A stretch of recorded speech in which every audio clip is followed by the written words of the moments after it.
Hello, friends. Welcome to Josiah Venture Stories. You will hear incredible stories of life change from the mission field and be inspired by the movement of God in Central and Eastern Europe. I'm your host, Gwen Turner, and I am so excited to share today's conversation with you.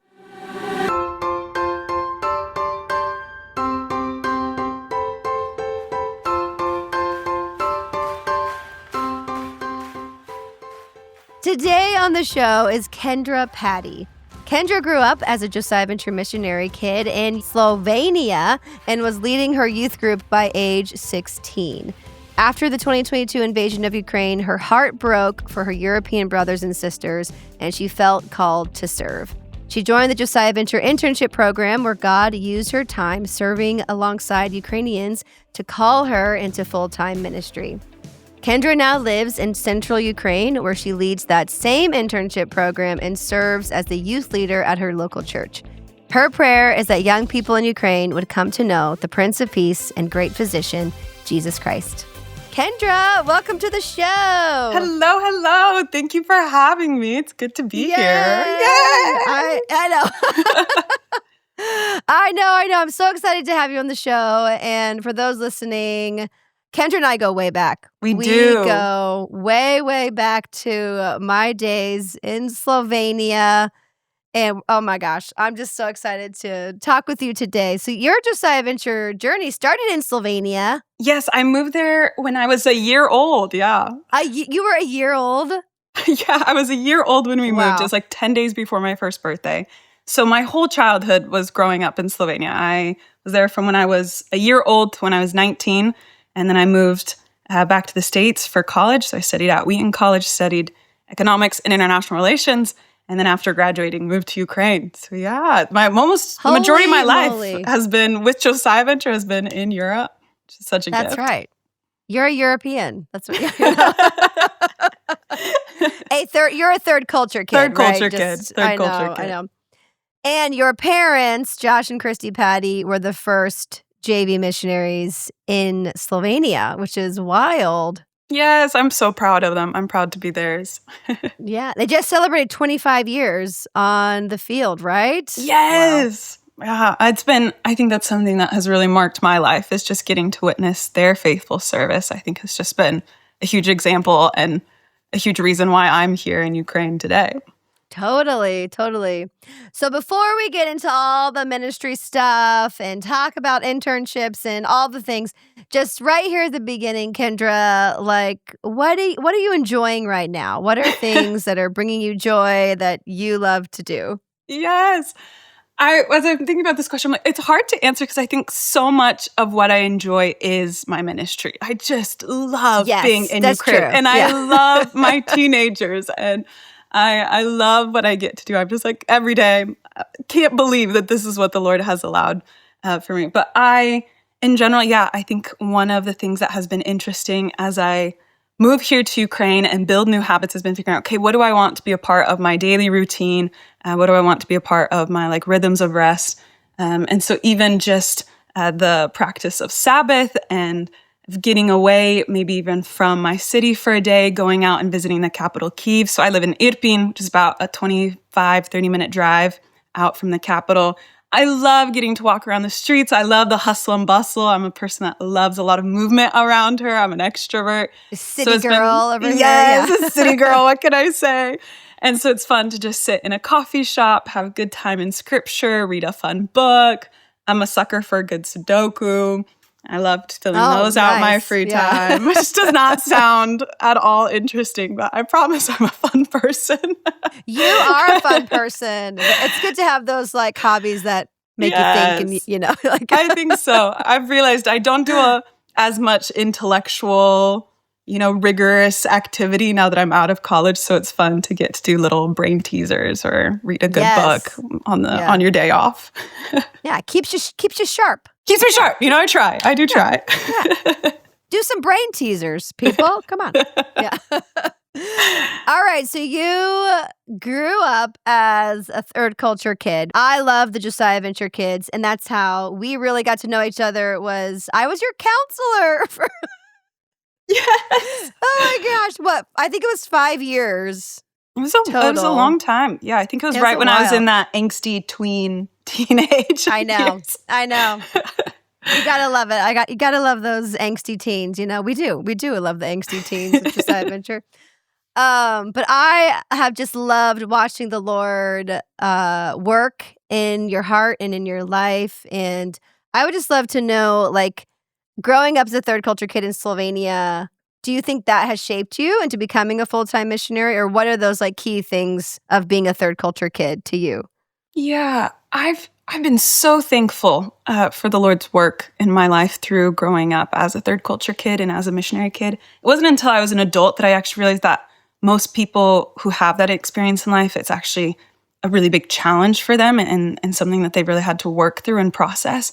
But for me, I've always just grown up being like, wow, I'm the luckiest person in the world that I get to live this life.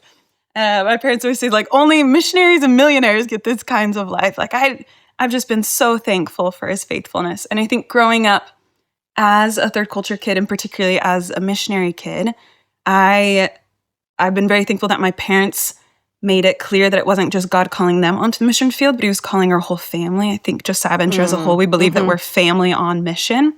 And so I was invited in to God's kingdom and the work that he was doing in his movement really early on. And I think it really impressed upon me just the sense of urgency for the gospel and a heart for Europe. And I really am thankful that I've been able to get these kind of cross-cultural interactions. I think that's what's made my transition here to Ukraine a lot easier, is being able to navigate some of those challenges. And really from an early age, just root my identity in Christ rather than my culture. I think it was just very obvious that I was different than everyone else around me. And so it helped me really seek Christ in that and go, okay, what is my identity in the Lord? Knowing my citizenship is in heaven, have a little bit more of that eternal mindset and going, okay, I don't actually like this isn't my eternal home. And so how do I want to live and steward this time that I've been given?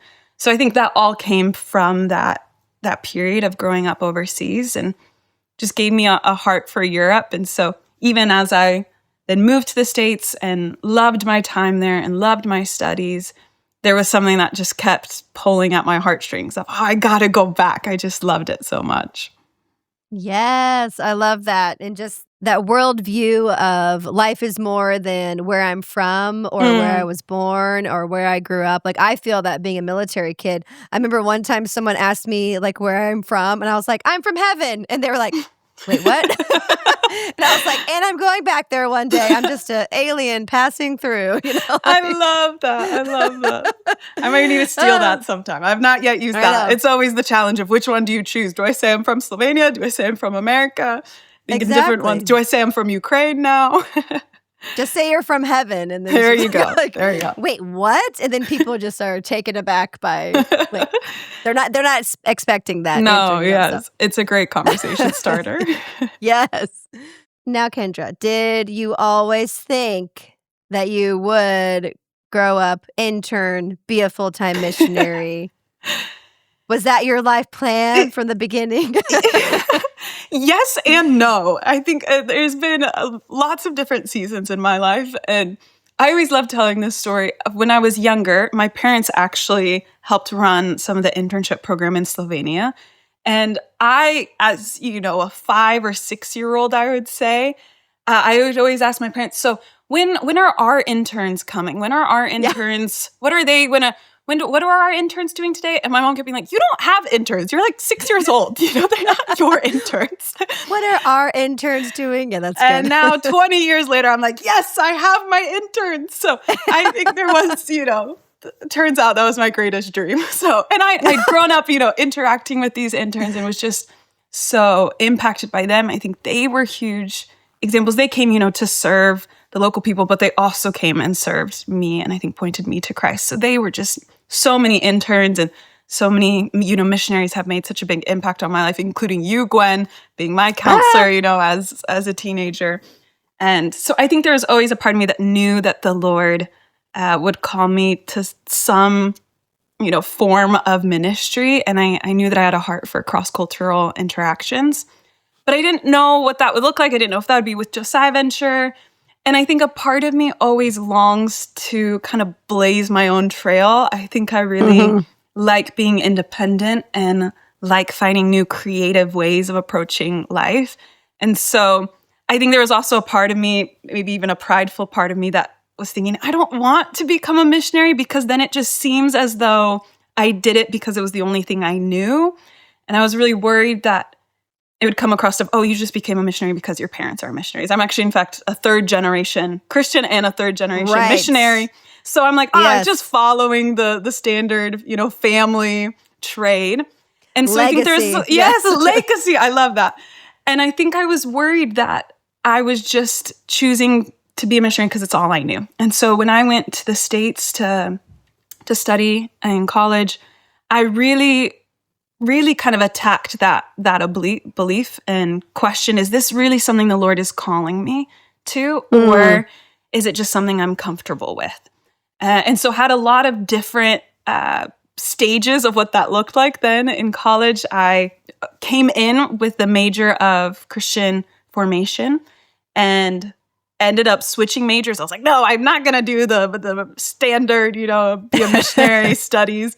And really found my heart just drawn to international politics. Just the more classes I took, the more I was like, whoa, there's something about this really just, again, tugs on my heartstrings. Yeah. And then spent a long time praying, Lord, is this from you? Is it not? Like, if I feel this call, that this potential that you might have ministry in store for me, is it dishonest to then go and study international politics? And I ended up also adding on economics on top of that because why not? Yeah, why not? Well, and I think some of it was that my heart just longed to study what God was doing on a global scale. I think I'm a person that's really just drawn to global movement and to how do we talk between each other? How do we pursue unity between cultures and between different values? And it was something I was just really drawn to even in those studies. And the Lord being just so good that he is, I kind of then, got on the whole, okay, I'm going to be very successful in politics, and I'm going to spread God's kingdom that way, be an example. Because I think we do need believers in every sphere and in every, workplace. And yet, I also, as I continued to grow in my love for what the Lord was doing cross-culturally, it just continued to bring me back to the mission field. And I'm a person that has to do, I think, everything 100%. I'm not very good at blending. I'm like, if I'm gonna, talk about Jesus, I want to be able to do it all out. And so really you're all in I'm person, all in. Kendra. So you're all in. I couldn't do the part-time, just share on the side and be very strategic in that way. I think I was like, I know myself, I got to be all in. So I can share more about what that looked like, the Lord calling me. But overall, I think he used many different factors to call me back to the mission field. Yeah, I think for sure. I'd love to hear more about the Lord calling you, but also specifically Ukraine. You grew up in Slovenia. Were you ever like, oh, I should probably just go back and be a full-time missionary in Slovenia? But really, the Lord drawing you to Ukraine and the Ukrainian people. I'd love just to hear about that. Yeah, he's so good. He knows me so well. God is so good. I think Ukraine had been kind of in the back of my mind, but I wasn't like, oh, I'm going to become a missionary in Ukraine. Had you ever been? Had you ever traveled there? It was crazy. I was like, I don't think you've ever been either. Yeah. Well, and back to the fact of just how good our God is. He knew my heart, and so he used politics actually to draw me to Ukraine. So I was studying international politics, and I'm taking this class in 2022 called European Politics. And as you can imagine, this was quite specific timing on the Lord's part, because right about the halfway point through the semester, we get the full-scale war starts up in Ukraine. And I'm sitting in class, and we're talking about it. We're unpacking it. What's going on? This is insane. Just breaking all of the paradigms that we have for what does modern politics and modern peace negotiations look like. And we're all having this intellectual debate. And I, in the middle of the class, just start crying. And oh, wow. My classmates look over at me and they're like, Kendra, you're from Europe. Did you grow up in Ukraine? I'm like, no. Have you ever been to Ukraine? No. Do you have friends there? I'm like, I kind of, not really. I don't actually know a lot of people from Ukraine. So they're all just very confused. I'm confused, but something about it, just the Lord was slowly starting to break my heart for this nation. And so I, didn't know what to do with these emotions. I'm not usually, I think, a huge emotionally driven decision maker. And so I was like, Lord, what does this mean? And I want to help Ukraine. Does that mean that I donate? Is there a certain project you want me to get behind? Is there ways that I can advocate for Ukraine? And the Lord just really pressed on my heart, hey, Kendra, I want you to pray for Ukraine. I'm like, yeah, of course I'll pray for Ukraine. Okay, but what do you want me to do? Like, there's something you want me to do. It's like, no, Kendra, I want you to pray for Ukraine. And again, I'm like, yes, Lord, like, of course I'm going to pray. I'm a Christian, but like, what do you want me to do? And again, I just really feel him forcefully impress upon me, Kendra, you need to pray for Ukraine. And all of a sudden I realized, oh, I'm treating prayer as this like flippant thing of something you do as a means to an end. And yet the Lord, I think, really pressed upon my heart, prayer is the goal. Like there's something. Is the ministry. Ministry. Like this is what I want you to pursue. And so I had decided in that moment, okay, I'm going to pray every day for Ukraine for a year. Still not thinking I'm going to move there as a missionary. That's not at all on my agenda. But really started praying for Ukraine as a whole, for the Lord to bring about change, to bring peace, for Ukrainians to know Christ as the great physician, as the victorious king. And as I start praying, of course, that's as how the Lord starts moving also in my heart and drawing me back to missions, drawing me back to Europe. And at the end of that 1 year is when I applied to do an internship. And so I applied for the Josiah Venture internship. I came for a summer, again, just thinking, I just want to help out for one summer. I want to learn more about what the Lord might be calling me to. And that was 2023? That's the year next, 2023. Yeah. I come over for a summer, a month in. I'm blown away by what God is doing and just so in love with this nation and so in love with this ministry. And I come to the Lord again going, oh, okay, what's happening here? And I feel the peace and with a lot of conversations with friends around me, I feel at peace to extend out my time. So I extend it for another 3 months. So instead of serving for 3, I serve for 6. Because again, I didn't want this to be an emotional decision. I wanted to really know Ukraine and know the ministry well before signing on. And at the end of those 6 months, there was just no question about it. I got to come back and I want to be here full time. I'm so invested in what the Lord's doing here. So oh my gosh. Yeah, then applied to join Josiah Venture full time, raised my support and moved back then in 2024. Yeah. Yeah. Yeah. So it's like 2 years. Have you been out there 2 years now? I've been out there 2 years. Yeah, it'll be 2 years in August. August is 2 years. My goodness. I love that the Lord used prayer really to soften your heart. And then through praying for a country, God like opened your heart to go and to serve there. And that's amazing. Was there any fear at all? Like moving to a country in the middle of war? To be honest, not a lot, no. I think the Lord has really given me such peace about it.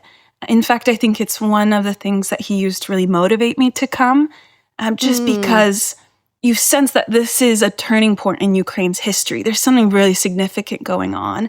And as they're fighting this war for their land, they're also fighting this war for who they are as a nation. And it's a cultural war as well. And they're deciding collectively right now, who are they going to be as a nation? And I want the answer to that question be a nation after the Lord, a nation that knows and loves Jesus. And so I think for me, it was just a no-brainer of, I'm so excited to come and be in the midst of this time. And there's a weightiness, I think, that comes with it. I think there's a sorrow and a grief that I carry. And I think that is maybe where I would say rather than fear, there's a lot of grief, I think, that comes with standing with Ukrainians as they currently suffer and are actively grieving themselves. But I think it's just, for the most part, been joy and a lot of confidence in what he's doing here. Yes. And I see that a lot in our missionaries in Ukraine, like in the middle of suffering and war, there's also so much joy. Because you're continuing to do ministry, you're continuing to see the Lord work in miraculous ways that only God can get the headline about. Like it's like things that are happening. It's like, oh, that could only have been God that did that, And so people always ask, like, why does God allow suffering and hardship to happen, but ultimately it's because he wants to draw us closer to himself. It's because he wants to show us his love. And anyway, I could go on and on, but me too. Me too, Gwen. I know you could. And I see your passion. And when I first met you, I saw your love for Slovenes, and I see your love for Ukrainians. And ultimately, it's your love for God's people that really just shines no matter where you are, So thank you. Oh, man. Hello, friends. I'm quickly interrupting this episode to remind you about our online prayer room. Right now, there's a special intern section where you can see and pray for specific requests from our 2026 summer interns. As you see their faces and read their requests, pray that God will use them mightily in the lives of those they meet and invest in this summer. You can download our free mobile app for iPhone and Android today or visit pray.josiahventure.com. The links to these resources are in the show notes. Thank you for praying with us. And now, back to the episode. Well, we're going to switch gears a little bit and talk about our interns. And so we love not only pouring into leaders, we love pouring into the next generation, but especially these young leaders, these young adults, these college students who join us every summer for our summer internship program. And you mentioned you were an intern. I was an intern. I feel like so many of the Josiah Venture missionary stories start with, well, I was an intern. Yes. It's amazing. It's an amazing journey. But yeah, I would just love to hear just the experience you have had with recruiting interns and the joys and struggles in the process of finding, because you're the intern director in Ukraine. So it's like, I am, yes. Let's get some people to come intern. Yes. Well, the crazy thing is when I applied to be an intern, I'd specifically requested, could I serve in Ukraine? And they told me no. They said, we're not taking foreign interns right now because of the war. It's just too dangerous. And, figuring out how to care for you and help you navigate war alongside us trying to figure out how to navigate war would not actually be helpful. And so it was interesting when I first applied, they kind of was a closed door. And yet the Lord continued to just bring it up over and over again through various conversations and prayer times. A month later, I felt like I just did not have peace about walking away fully. And so I reached out again and said, hey, I know you said no. Is there any chance you could say nice. yes? Like, can I respectfully ask again? And so I was like, I completely understand, absolutely. But here's some things that I think could make this work. What if we tried this? What if we tried that? And they said, we'll get back to you. And so they talked as a team, prayed about it, and eventually it turned into a yes. And so it's crazy to see that was, 3 years ago? We went from saying, no, we're not taking interns, to this year we now have 14 interns from 5 different countries serving with us. Which I'm just so stoked about. I kind of came into this not really knowing what to expect, what to even be praying for, what to be, expecting in terms of numbers of people and what kinds of people, because it is a little bit insane to ask young adults, hey, would you spend a summer in a war-torn country telling people about Jesus and equipping local churches to share the gospel?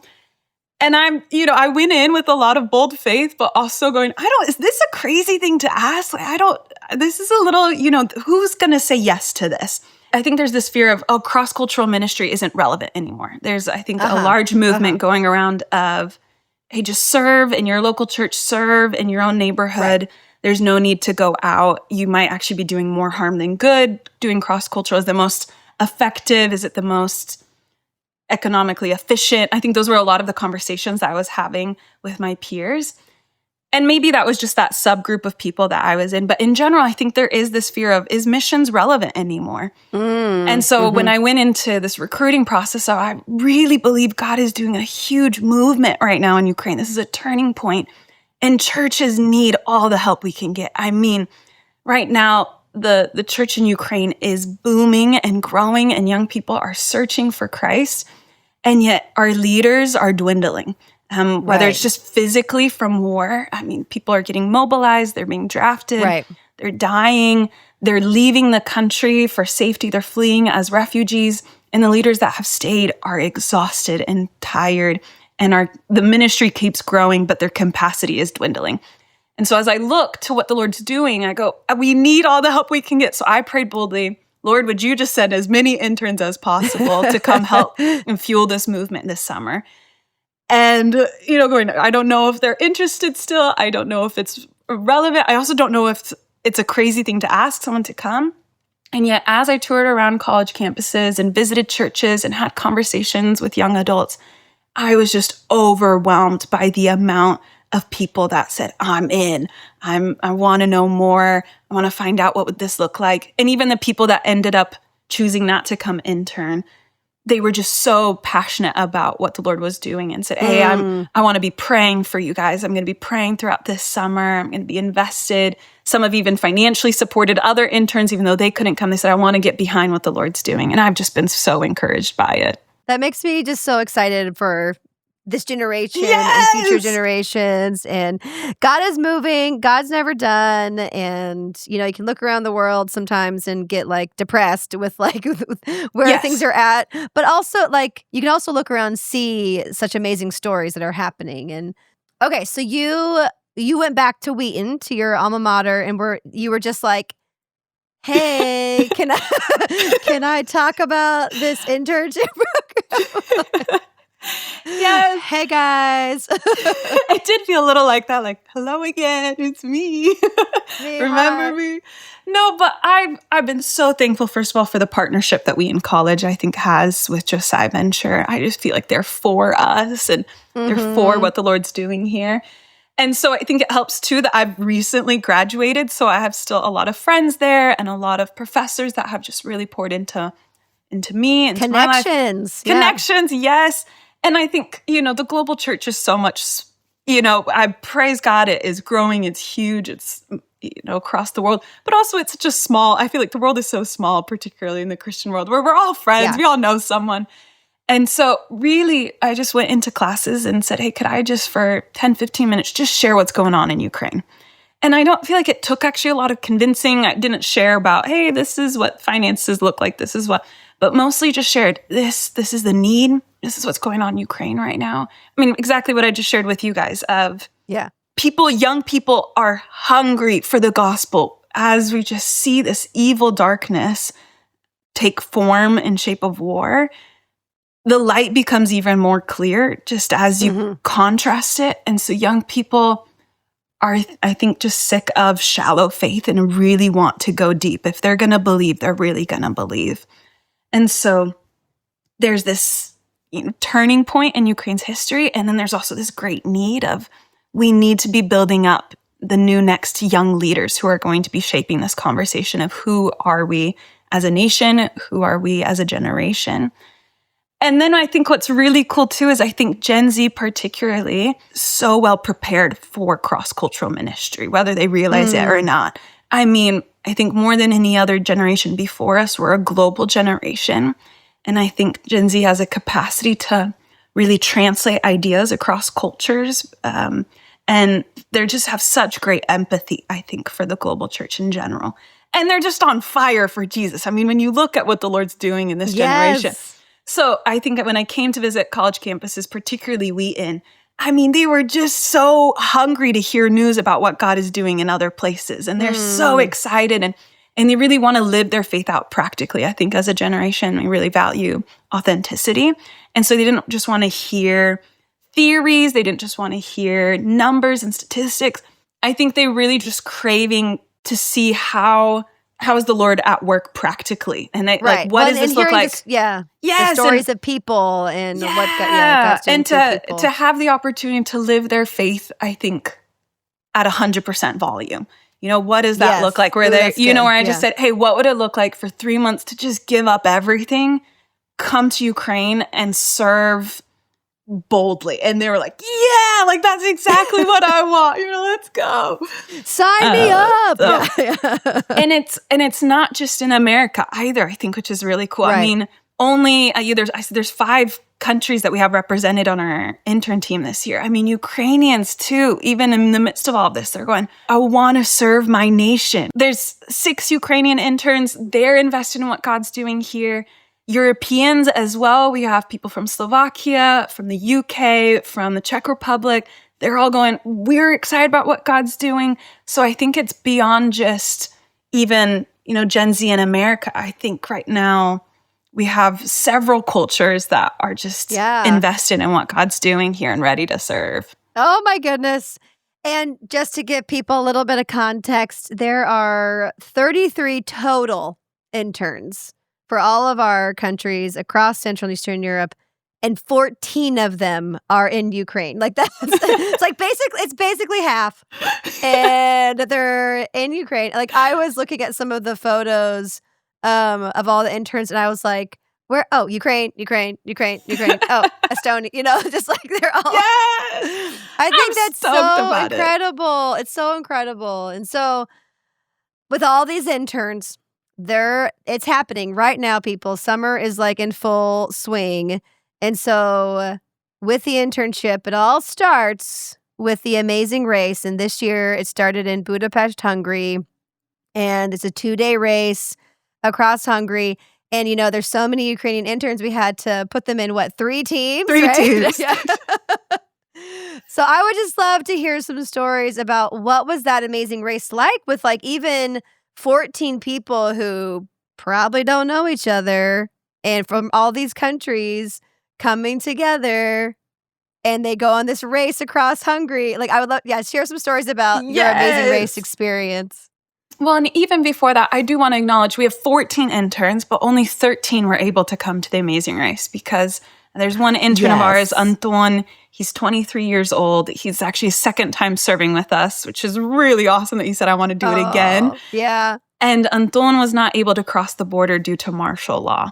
So in Ukraine right now, men that are over the age of 23 are not allowed to leave unless they're given an exception by the government. And so Anton applied for this exception and was not granted the access to leave the country. So I did want to highlight that even though we're a team of 14.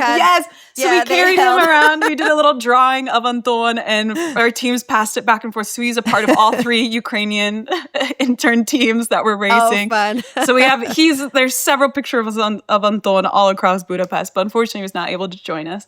But kind of what you were saying too, of as we landed in Budapest, or took trains in, we all kind of came from various corners of Europe and the States. And as we all gathered together, all of a sudden when I saw us all in one room, I was like, whoa, this is a lot of us. There are more of you than I realized. This is quite a few people. The group chat just became real. And really here we are. And you kind of wonder, and each of them just have such unique skill sets from the Lord and such unique passions and character and cultures. And all of a sudden you're like, oh, Lord, I really pray that this goes well. How is this going to look? And they all are going to live together in Ukraine. Is this crazy? And yet the Amazing Race was such a great way for us to really get to know one another and to bond. And I think it gave me, even as a leader, a lot of peace when I saw them. The way the race works, it's not just physically racing on foot, but you're doing these various challenges as you go through the city or various cities. And our team, I gotta be honest, there was moments where we really struggled, where we, just could not find the station. We're trying to get where we had to be. We're like, the challenge hasn't even started yet, and we're struggling. And yet my team never once complained, and they supported one another, and they had each other's backs. And it's 11 o'clock at night, and we have not yet eaten, and half of them are jet lagged and have been traveling, for 20 hours and have just landed in an unknown country and are trying to talk to their teammates and build relationships, and there's language barriers. And yet the whole time they're like, this is hard, and we're excited to be here, and we're ready to push through, and we're gonna, we're gonna make it through this. And I think that just really cemented it for me of, we're gonna be fine this summer. Like even just, as much as this summer is gonna be exciting and joyful, I think there's a lot of challenges ahead of us. And just seeing that each of my interns was ready to step into difficulty and step into challenge and to serve the Lord through that and to serve one another well, gave me a lot of peace. So it ended up being a blast. We have so many now inside jokes from that time. And, we reference it all the time. It's very bonding, very bonding. Having to do crazy challenges across a foreign country. Yeah. And you learn a lot about one another through that. It's just even in those 2 days, we'd laugh about it we just this week, we found out that someone had, a sister or a brother. And we're like, oh, we didn't know you had siblings, but I know these deep things about you that came out during the race. I know what you're like under stress and in conflict. I know how you deal with conflict, but I didn't know you had a brother. Yeah.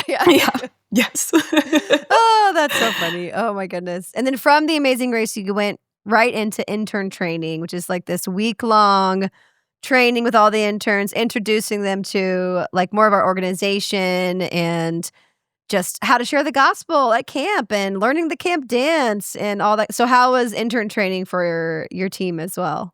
I think it was such a blessing. I think we always talk about within the internship that we want to have high challenge. We really want to challenge these young adults to live out your faith boldly, to believe that God has something great for these nations. But we don't want to just provide high challenge. We also want to provide high support where they feel like I'm equipped to do this. I know what I'm getting into. I know how to do this. And that everything we do is modeled off of the life of Christ. That, we're not reinventing the wheel. We're looking at how did Jesus reach young people? How did he make disciples? How did he share the good news? And so I think intern training is really one of our specific goals through that is to really care for the individual and to love on them and to support them so that they feel well equipped to go out and support others and to equip them and to equip the local church. And so some incredible conversations came out even within those first couple of days of people realizing like, oh, I didn't actually realize that these are areas that I struggle in. And I want to address these things before walking into ministry of addressing the fact that am I really living my identity out as a beloved child of God? What does it look like to truly be beloved was one of our main themes from that week. And getting to speak that over them and pray with them and worship together before going out and serving so that we really are starting from that basis, that firm foundation of before anything, before you go out and serve, Christ already says, you are mine, you are a beloved child, and I'm well pleased with you before anything else. Oh, that's beautiful. I just got that story reminded me of in scripture, Jesus has his 12 disciples, and then there comes the time, like they've all been together, they've all been bonding and getting to know one another, and like, who are you? And oh, you're a tax collector. Oh gosh, like all these people from different backgrounds. Oh, you fish for a living, cool. But just like that picture of they come together as this like ragtag group of people, and then it happens where Jesus is like, and now you're going to go 2 by 2. And it's like that picture of all these interns coming from all these different places, and we're all going to have this experience together of the Amazing Race and intern training. And not only like your team in Ukraine, but like everyone there, like 33 people that's not a huge group. So even like the Ukrainian interns getting to know the Estonian interns and the Czech interns, and they all now have this shared experience, and now they go out and see what God does. And it's like, and God's with them, and oh, it's just great. I just love the internship so much. It's so great. Yes. Just like, what is God going to do next, And from what I've heard, we just released a podcast where we interviewed 8 of the interns this summer, and a lot of them are praying, Lord, is there something more than just the internship, Yeah. And Lord, do you have something that's more full-time for me in the future? And a lot of them are thinking, oh, could I do this full time? Yes. The answer is yes. The answer is yes, you can. Yes, But yes it is. Please, come serve. No, and I think, there's 2 things I want to say about that. One is that my ultimate goal is that each of these interns walk away from this internship going, I am closer and more in love with Jesus than ever before. And no matter what the Lord's calling me to next, I feel more equipped to go out and be the imago Dei, to like be a living representation of Christ to the people around me.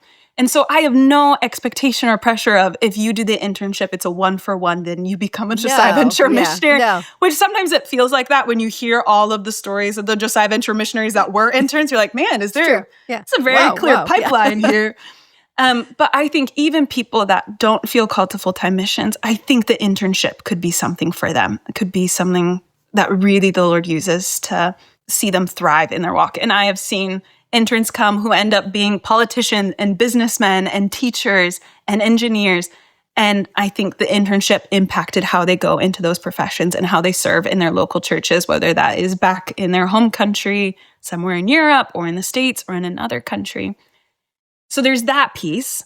But also, I think there's so many, I mentioned earlier that just Gen Z is so well positioned to be global missionaries, to be cross-cultural missionaries. And yet, I think also one of maybe our weaknesses as a generation as a whole is when there are barriers to entry, I think we fear taking that risk into the unknown sometimes. I think we are so curious and we're so excited for what God is doing. But when it comes to things that we have experienced or where we have very little experience in, or where it feels like there's a barrier to entry where you're like, how do I go from, my everyday job that I'm living in my comfortable regular life to all of a sudden a full-time missionary in a war-torn country? Like that feels like a huge leap.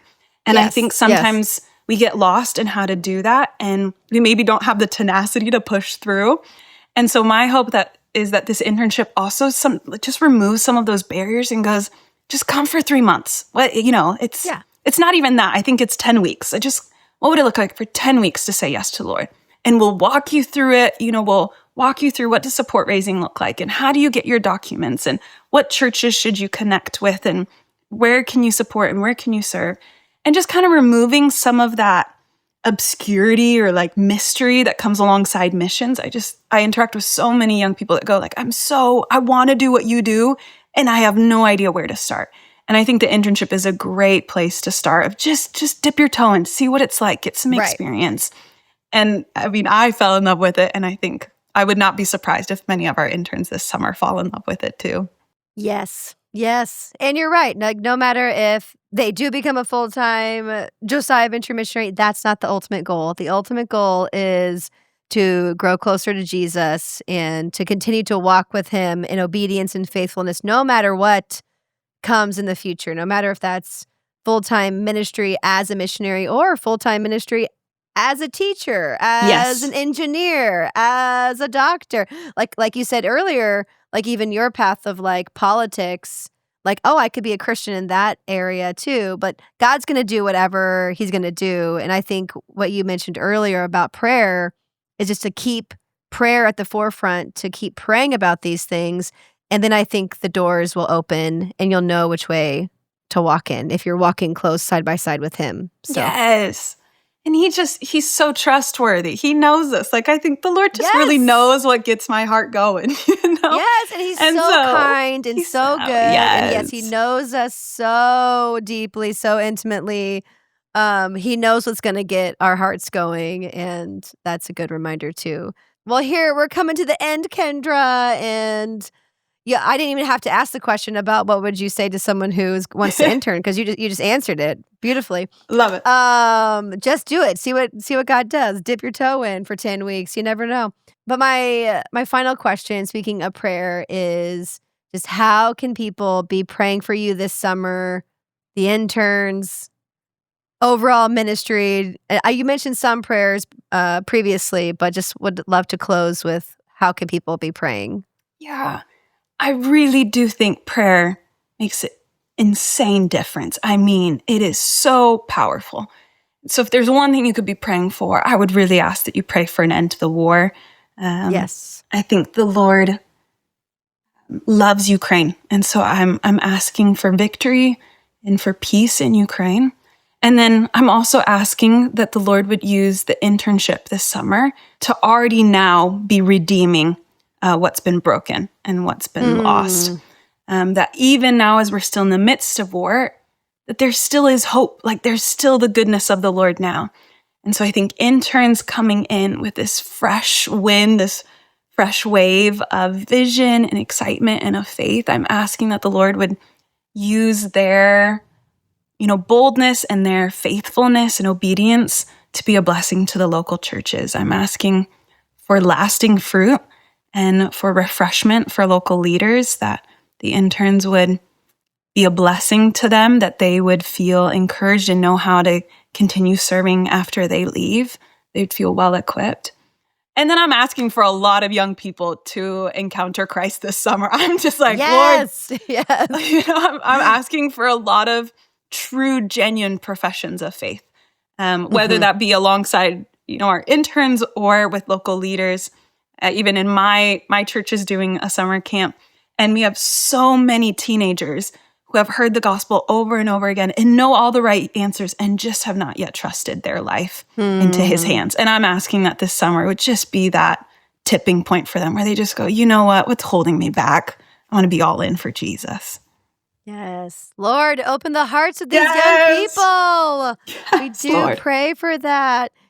And you mentioned earlier just also the exhaustion among leaders, especially in Ukraine with the war going on. And something that interns do is bring a fresh wind, is bring that fresh energy. And so just praying for that too, that these interns would just be, like you said, a blessing to the leaders, to the local churches, and bring that excitement and energy that young people do. That's why we need young people. Amen. Sometimes we get tired. We need some fresh young energy, Yes, I know. I'm only 26, but I feel it too. I know. Guys, how do we? Yeah. How do we do this? No. Kendra, thank you. Thank you for the way you have loved and served Jesus with your whole being. You are all in for Jesus, and I know you always will be, and you love him so dearly, and your love just shows. And so thank you for pouring your life into Ukrainians, to this ministry, to the interns. And if you're an intern listening right now, thank you for serving with us. If you a previous intern, thank you. And just those listening, thank you for praying for the summer internship program. And thank you, Kendra, for being an intern director in your country. Oh, my pleasure. I love it. I love it. Love it. And thank you for being on the podcast. Yes, thank you for having me. You're welcome. Ciao. Adio. Adio. Bye. Paka. Paka. Bye. Bye. Thank you for listening to Josiah Venture Stories. For more information about who we are and our vision and mission, visit us at josiahventure.com and follow us on social media. If you have any questions about this episode or would like to get in touch with our guest, please email social@josiahventure.com. To help more people hear about this podcast, please leave us an honest written review or share this episode on your social media. Thank you, friends, and have a blessed day.